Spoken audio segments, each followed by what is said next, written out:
asking the right questions, couching it under the current workload and the priority levels.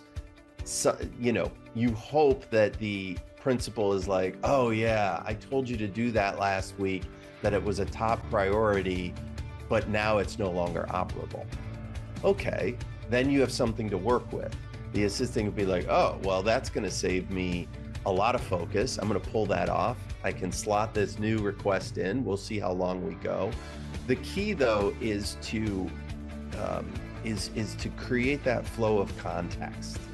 Context is king, because when you're dealing with the leader of a company who a lot of times has some form of ADHD, or that they're the idea person, you need that assistant there to ask those questions, especially when there's something that comes up that's in conflict.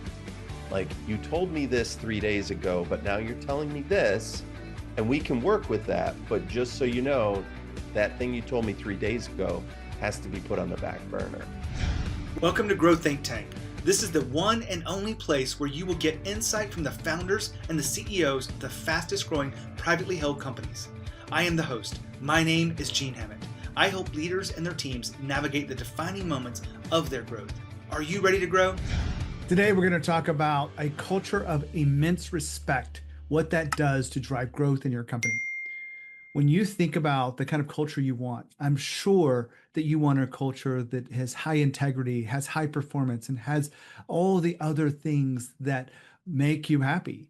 But you won't get there unless you have a level of respect for the people around you. And they've got to feel it. They've got to really sense it. It's not just something that should be underlying. It should be front and center, in my opinion. So today we're going to dive into it deep. We have with us co-founder of ProAssisting, Ethan Bull. They've made the Inc. list before. They are a fractional EA company. One of the things that makes them very different is they hire very experienced EAs working at a very high level, so they add value to your organization. That being said, being a culture of immense respect drives their kind of growth. And so today we unpack that today. One of the things I like about this is he talks about the importance of those tough conversations. I know that I've written a book about this. Maybe you know that, maybe you didn't know it, it's news to you, but he talks about how that actually plays a role inside of immense respect. So that being said, dive in today, learn to be a better leader, learn to grow your company through all of the insights we share here on the podcast. My name is Gene Hammett. I'm a CEO coach, founder coach. We do executive coaching and leadership development where managers become leaders. So the theme through this is leadership. If you are not prepared to be a better leader, then you probably won't appreciate the content we create, and you certainly won't appreciate the work we do. But if you know that the way you used to lead isn't working, and you need a new sense of awareness, or maybe new skills and a new way to approach leadership as your company continues to scale, then I invite you to a special training we have. We do this once a week, training.coelevation.com. Inside that, we talk about how you can level up your leadership skills and build a stronger foundation for a company that runs well without you, but runs even better when you're there supporting and growing the people. And we give you the playbook behind that. All you have to do is sign up at training.coelevation.com. That being said, when you think of leadership and you think of Grow Think Tank. Now here's the interview with Ethan Bull. Ethan, how are you? Good. How are you, Gene? Fantastic. We're going to have a great conversation today about leadership, and really curious about you sharing what your company is, who you are, who you serve. So tell us about ProAssisting. We started ProAssisting in 2018, and we, as career executive assistants, both my wife and I, we kind of saw a gap in the marketplace. And that's when we decided to take the big leap into entrepreneurship, and we provide fractional executive assistant support to clients across the United States. Fantastic. I know that a lot of CEOs think that they can get it all done without an assistant. And there's a frame out there, I'm sure you've heard this before: if you don't have an assistant, you are the assistant. What is your key response to that, to those listening in? I kind of would agree. Yeah, if you don't have the assistant, you are the assistant. A lot. I mean, we see it all the time as business owners. There are always things that fall to your level that need to get done that don't necessarily need to be done by you and are taking up that resource and that mental bandwidth instead of focusing on strategy, sales, and growing the business and frankly living your life. Ethan, normally we talk about leadership, and I'm going to give you one more chance to go a little bit deeper with what you do because I want to highlight something that makes you unique based on what you told me before we hit record, which was there's a lot of virtual assistants that are offshore, or maybe they're just junior level people. You guys take a different approach. You have very experienced, high level, very critical thinkers, I would imagine, executive assistants. Tell us a little bit more about why you chose that as your path. We chose that as our path because that's who Stephanie and I are. Um, I mean, we have both supported C-suite executives and CEOs of billion-dollar organizations. Combined experience, both Stephanie and I, we have over 40 years of doing this. We lived in New York City 20 years. And so when we looked at all the virtual assistant options that were out there, none of those companies or positions aligned with our experience, our compensation expectations, and we couldn't find a space for people like us, high-level EAs earning six figures, but yet want to work for clients instead of bosses. So that gap kept popping up and we filled it. Fantastic. Now let's go into our regularly received programming around the leadership and culture that really drives companies forward. I know we've been talking about this. One of the things that we do research on every company that comes in, and you had told me, immense respect is one of the core through lines that makes our company successful. What does that really mean? Well, it means respect for the executive assistant partners that we decide to partner with. We respect their, first and foremost, their career experience. Uh, and then going deeper, we respect their emotional intelligence, their interpersonal skills, how their EQ informs their soft skills, and how they react in those situations. And obviously, technology plays a big part of it. So having respect around their technological know-how, but also their technological presence, how they communicate via text versus via email versus on a Zoom call. All of those little things matter in how we gain the respect and the trust and the partnership with clients. And you got to be hitting on all cylinders before we decide as a company that we want to partner with and represent you. I would imagine this goes for not just the EAs that you bring on that are fractional people for your clients, but it's also the clients. 1,000%. When you think about respect, I think a lot of people go, oh, yeah, of course we have respect. But I don't think they probably have it as deep or focus on it as much as you. So, what would we see across your company that represents immense respect so we get a real good feel of what that means and what it looks like inside your culture? I mean, it goes right to the heart of our business model. We're not charging by the hour. We charge a flat retainer rate that's based on an assistant's resources, and we connect that to value. And so we want to partner with clients who understand that value is not inherently connected just to time. And having that respect for the person you're partnered with as your assistant can go a long way in terms of creating that long-term partnership that's really sticky and that has that respect and that peer aspect that may not be there with other services or as a full-time employee. Over my research, doing probably 800 interviews with founders like yourself, most Inc. 5000 companies don't have a problem with employee churn. They tend to have companies or employees that are loyal. They tend to have them because there's growth opportunities. Is that something that, this respect plays into that you have very low churn for your EAs? Absolutely.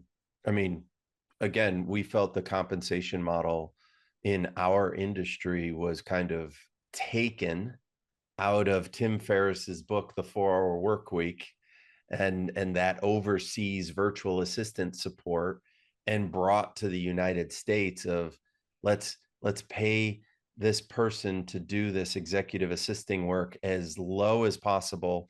Let's charge the client as high as possible, and we're going to take that difference. Frankly, Gene, if with your experience, it kind of may be one of our double-edged swords of our business, or the good and the bad wrapped up into one, meaning we compensate our assistants more than 75% of the retainer that we bring in. And to run a larger business, especially making the Inc. 5000 list this year, it starts to become a little bit more difficult to run a larger business on that margin profile. And so it's the yin and the yang. We respect the role because we are the role, but yet when you start running a larger business and the expenses start to go up and your EBITDA starts to go down, then that margin profile may not work. Let me break in here for a second. We've been talking about executive assistants, or EAs for short. When I heard this, I think Cameron Herold said it, maybe some other people have said it before, but if you don't have an EA, you are the EA. Let's talk about that just for a second. If you are doing all of the low value tasks and you're doing everything in your business and you're trying to keep it all balanced and keep it organized and be proactive, it will grow to be impossible, especially if you have big projects on the horizon, a big acquisition, or your innovation, or you're doing something that requires you to be away from the norm. Now, you might be able to handle it for a week or 2 weeks, or maybe even a month. But those that really are starting to feel stretched by their time, one of the first things you want to look at is, what are the things that I shouldn't be doing that I spend a lot of my time doing? What are the things that they're just not that good at? What are the things that I'm good at, but I'm not great at?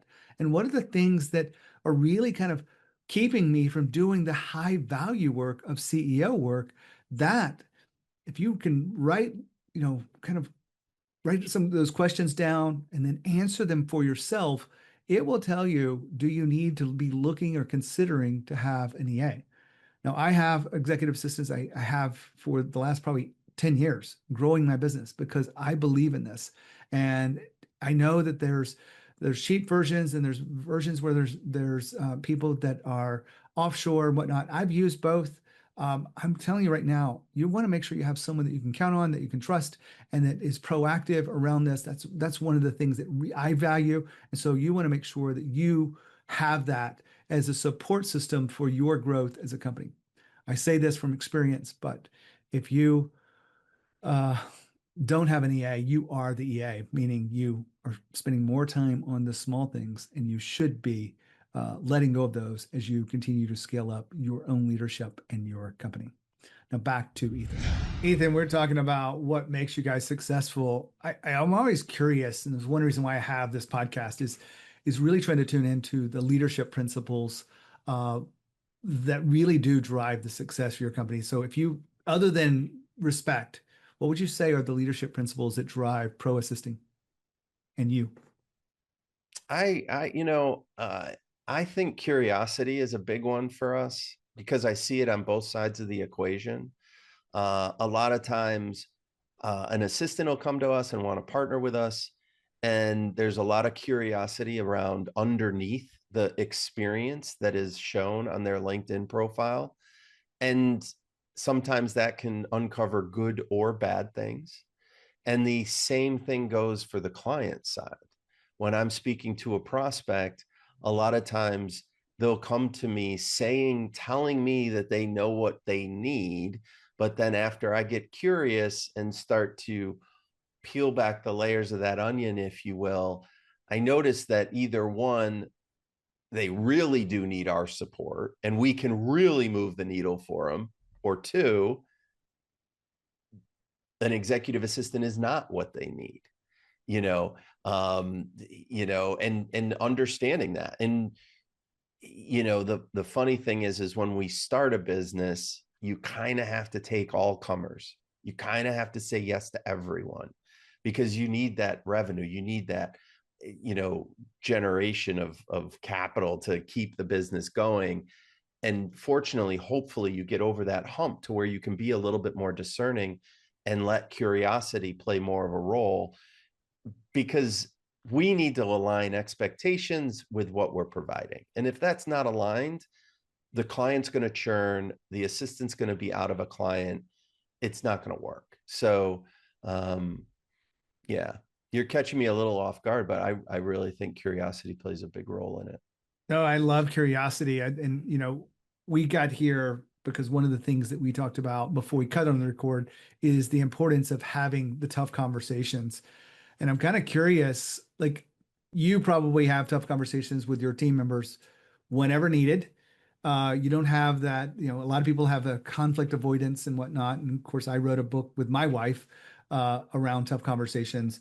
When looking back across the history of your business, those tough conversations, how have they been able to create the kind of culture that you have now? Well, I mean, as we were talking earlier, I've said this even before you came on my radar, is that the more difficult or tough conversations you have in life, the more successful you're going to be. And for us, it's more of a lot of times it's tactical. Are they meeting, is the assistant meeting the moment in terms of what our memorandum of understanding, that what the service is that they are providing? And it's the same thing on the client side. Did the client actually listen to our conversation to be like, I know what this service is? Or did they just yes me to death and say, I'm going to use this assistant the way I want to use them? And, if that totally blows the business model out of the water, so be it. And so I'm constantly balancing on both sides those conversations. I want to kind of take a little bit deeper approach to this because I like to go deep with anything around the interviews we do, but specifically tough conversations. Your EAs are working with very demanding, highly, busy, pulled in many directions, driven kind of people, CEOs, got lots of demands at work, at home, all this stuff. Have they ever come and say, you know what, how do we approach these tough conversations with our current clients? You mean the executive assistant saying that to their client? Yeah. Yeah. There's sometimes that every CEO I know, just to give you a little bit of context around this, they will say, yeah, I want the feedback. Yeah, I'm ready for it. But that doesn't mean they are. That's what everyone says. Oh yeah, I appreciate the feedback. I want to know. But you've got, you're working with highly experienced EAs, so they're independent thinkers. They have boundaries around certain things. You have CEOs that are kind of their own independent things. They have the way they like it done. They have high expectations, and so sometimes that tough conversation's gotta come up. All the time. We call it, there's certain instances where you would consider it managing up. Yes. There are also other instances where you are readjusting the priorities of the tasks, projects, and responsibilities that the principal is telling the assistant to do. And so through the assistant asking the right questions, couching it under the current workload and the priority levels, so you hope that the principal is like, oh yeah, I told you to do that last week, that it was a top priority, but now it's no longer operable. Okay, then you have something to work with. The assistant would be like, oh well, that's going to save me a lot of focus. I'm going to pull that off. I can slot this new request in. We'll see how long we go. The key though is to create that flow of context.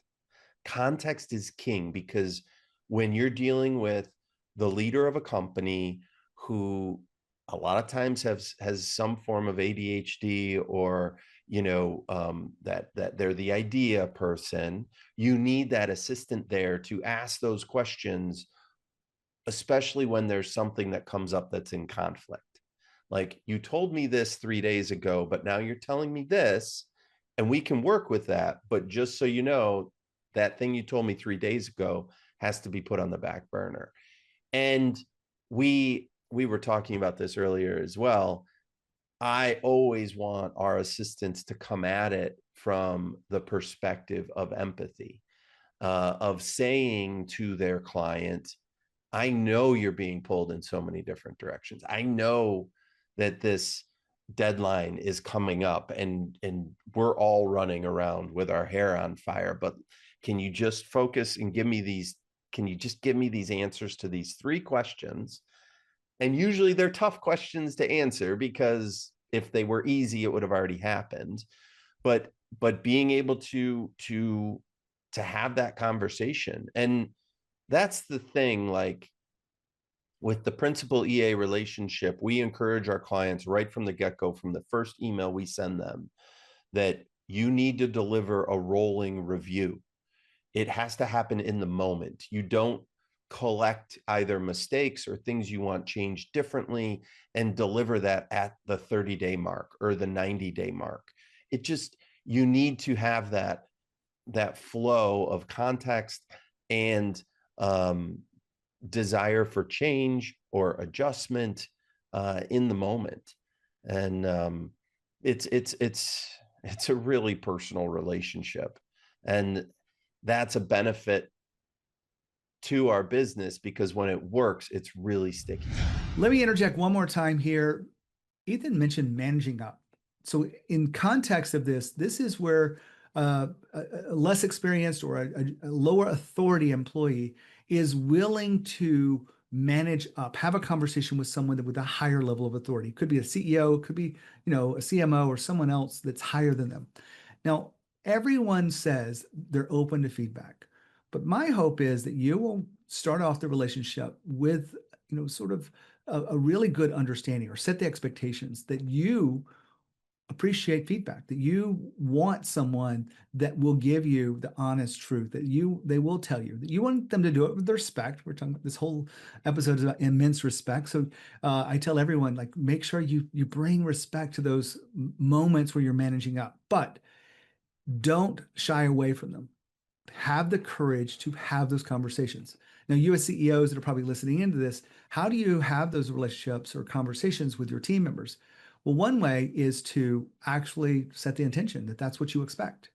Another way is for you to ask continuously and be really genuine with this. Ask for feedback. Where can I improve? Where can I be a better leader? Where can I communicate better? Where can I listen better? Ask the questions so that you get some level of insight and really probe. Don't take the surface level. Really understand it. Try not to be defensive. Try not to be judgmental and whatnot. Try to truly take it in and then do something about it. That's my advice to you. If you want to be a better leader, is be open to that feedback and get it from not just your peers, but get it from the underlings that you have that really will have a better perspective of how you're leading them. And hopefully you'll be open to the feedback that will make you a better leader. That being said, back to Ethan. So we're here with Ethan talking about ProAssisting and really kind of what drives their success. And one thing we have in common, your wife's name's Stephanie, is that right? Yeah. My wife is involved in our business too. What have you learned about working with your wife over the years that you can share with us? Because I know it's not always easy. But I don't want you to get in trouble, Ethan. But what can you share with us about, that relationship and how you work well together? Well, it's not really, how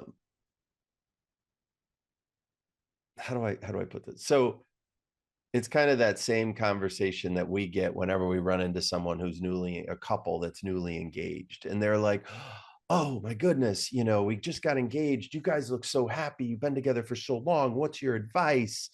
And we say, it's not sexy advice, but be on the same page with your finances. And it's the same way with us in business, in terms of, even before we started this business, and living in New York City, I was an executive assistant in for an advertising chief operating officer. She was the executive assistant to the CEO of a hedge fund. She made about 4 times the amount of money that I made. And, there's the whole me being a man and in the EA space and her making 4 times the amount of money. We had to very quickly in our relationship get on the same page about money and finances. And that was a training ground to, again, have those difficult conversations around what does this business look like and how are we going to move forward with this. And fortunately, with our business, we've been able to kind of have our 2 sides. And that allows us to still have great conversations on date nights and about the business, but then also being able to put that to the side. So I really think the communication is just so important. And having gone through all of that over the years really prepared us for jumping in here. I can agree with that as well with my wife. And I will add in there, you mentioned date night. I had to learn that date night is not a business meeting. Right. Right. That you truly do want to have time to connect about things outside of business and have that structure. Ethan, thank you so much for being here, being on the podcast. I really appreciate you sharing your wisdom. Gene, thanks so much. Wow, what a great interview. I love talking about culture, and I love the business model that we're in, because if you don't have an executive assistant, you are the executive assistant. And so CEOs definitely want to make sure that they pay attention to that specific role so that they have more time on what's most valuable. With that being said, I enjoy Ethan being on the show today to help us understand how they create that culture of immense respect. And it really is an incredible force inside of growth for the company. My name is Gene Hammett. If I can help you in any way, make sure you reach out to me, gene@genehammett.com. And when you think of leadership and you think of growth, think of Grow Think Tank. As always, live with courage. We'll see you next time.